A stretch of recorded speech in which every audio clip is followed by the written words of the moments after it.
देखा आपने महादेवी, सिंहिका को अपनी भूल का विस्मरण हुआ और उसका दंड भी मिला। हे दया सागर, हे करुणा सिंधु, आपको कोटि कोटि धन्यवाद। आपने मेरे पुत्र की रक्षा की।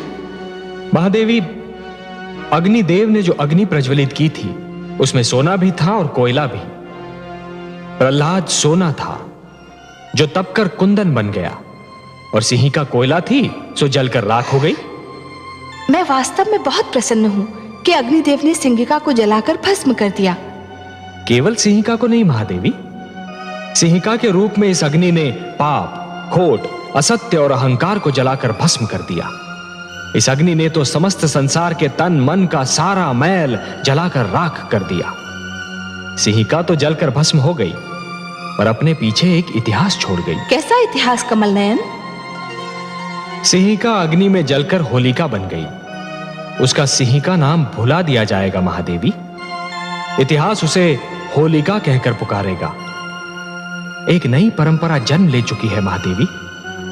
वसंतोत्सव में होलिका को जलाकर पाप का अंत करने की एक परंपरा बन जाएगी। पाप की होली जलाई जाएगी और यह उत्सव मनाया जाएगा रंग खेलकर, गुलाल उड़ाकर।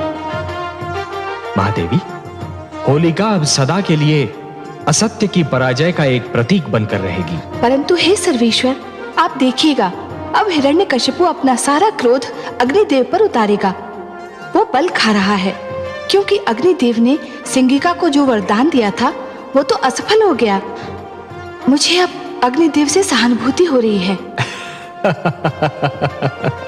महादेवी, जिस प्रकार अग्नि इस्पात को गला तो सकती है परंतु जला नहीं सकती, उसी प्रकार हिरण्यकशिपु देवताओं को आतंकित तो अवश्य कर सकता है, परंतु वो उन्हें मार नहीं सकता। इसीलिए तो मैंने मोहिनी रूप धारण करके देवताओं में अमृत बांटा था कि सारे देवतागण जन्म और मृत्यु के चक्र से बाहर निकल आएं। महादेवी, सिंहिका ने तो अपनी करनी का फल पाया, उसे दंड मिला, परंतु अग्निदेव को भी इस प्रश्न का उत्तर अवश्य देना होगा कि सिंहिका के चरित्र को जानते हुए भी उन्होंने उसे इतना महान वरदान क्यों दे दिया। और अग्निदेव का वही उत्तर मनुष्य को कर्म का सही मार्ग दिखाएगा महादेवी।